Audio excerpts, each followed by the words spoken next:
काल का चक्र निरंतर चलता रहता है। युग बदलते हैं, लेकिन कुछ रहस्य समय की सीमाओं से परे होते हैं। ऐसे ही एक रहस्य है अश्वत्थामा, जो न मरा, न मिटा और न ही भूला गया। इस रहस्य के केंद्र में है भगवान शिव, जिनके साथ अश्वत्थामा का अटूट और रहस्यमय संबंध था। अश्वत्थामा का जन्म गुरु द्रोणाचार्य और उनकी पत्नी कृपि के घर हुआ था।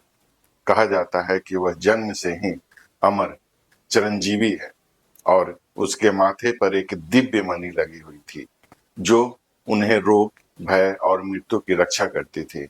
उनका तेज, युद्ध कौशल और तंत्र विद्या अद्वितीय था। वह महाभारत के सबसे भयानक योद्धाओं में से एक थे। द्रोणाचार्य को पता था कि यह कोई साधारण बालक नहीं है। वह बाल्यकाल से ही अपार तेज, अडिग मन और युद्ध कला में विलक्षण प्रतिभा लेकर आया था। परंतु वह कुछ और भी था, शिव का अंश। अश्वत्थामा बचपन से ही शिव भक्त था। वह निर्जन जंगलों में तप करता, रुद्राभिषेक करता और शिव का नाम का जाप करता। शिव ने उन्हें कई बार दर्शन दिए और युद्ध कला के दिव्य रहस्य सिखाए। महाभारत का युद्ध प्रारंभ हुआ। अश्वत्थामा कौरव की ओर से लड़ा। जब अर्जुन ने छल से द्रोणाचार्य को मरवाया, अश्वत्थामा क्रोध और शोक से भर गया। उसने प्रतिज्ञा ली कि मैं पांडव का वंश समाप्त कर दूंगा। वह क्रोध में शिव की शरण में गया और उसने अपार शक्ति की प्रार्थना की। शिव ने उसे तपस्या से प्रसन्न होकर उसे अपना रूप दिया और तब अश्वत्थामा ने नरसंहार किया।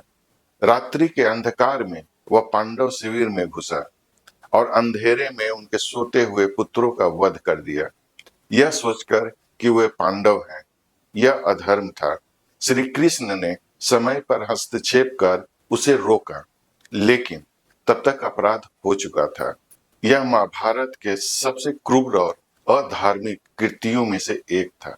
श्री कृष्ण ने क्रोध में कहा, हे अश्वत्थामा, तुम शिव का अंश है, परंतु तूने अधर्म किया है, इसलिए मैं तुम्हें श्राप देता हूं।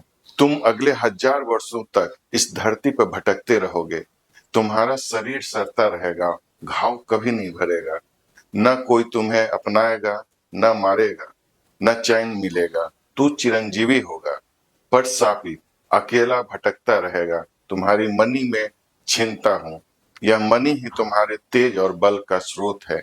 युग बीत गए, द्वापर से कलयुग आ गया, लेकिन कुछ चीजें आज भी नहीं बदली। कुछ लोग का मानना है कि अश्वत्थामा आज भी धरती पर जीवित है। कई संतों और यात्रियों ने मध्य प्रदेश के नर्मदा घाट, असीरगढ़ किला और दांडी पर्वत जैसे स्थानों पर उन्हें देखने का दावा किया है कि एक रहस्यमय व्यक्ति दिखाई देता है। उसके माथे पर एक खून सा रिश्ता घाव है, जिसे कोई भर नहीं सकता। उसकी आंखों में हजारों वर्षों का दुख है। वह शिव मंदिरों में अर्धरात्रि में आता है और चुपचाप रुद्राभिषेक करके अंतर ध्यान हो जाता है। कहते हैं जब कलयुग अपने चरम पर पहुंचेगा और अधर्म बढ़ जाएगा, तब अश्वत्थामा फिर से प्रकट होगा, भगवान कल्कि के साथ अंतिम युद्ध में भाग लेने के लिए। शक्ति चाहे जितनी भी हो, यदि उसका प्रयोग अधर्म में हो, वह श्राप बन जाता है। अमरता तब तक वरदान है जब तक आत्मा शांति में हो, अन्यथा वह नरक का रूप ले लेती है। शिव का अंश होना गौरव है, पर शिव जैसे संयम और धर्म चाहिए, वरना वह अंश भी विनाश का कारण बन सकता है। तो ये थी अश्वत्थामा के बारे में। आपको कैसा लगा हमें कमेंट करके बताइए। राधे राधे।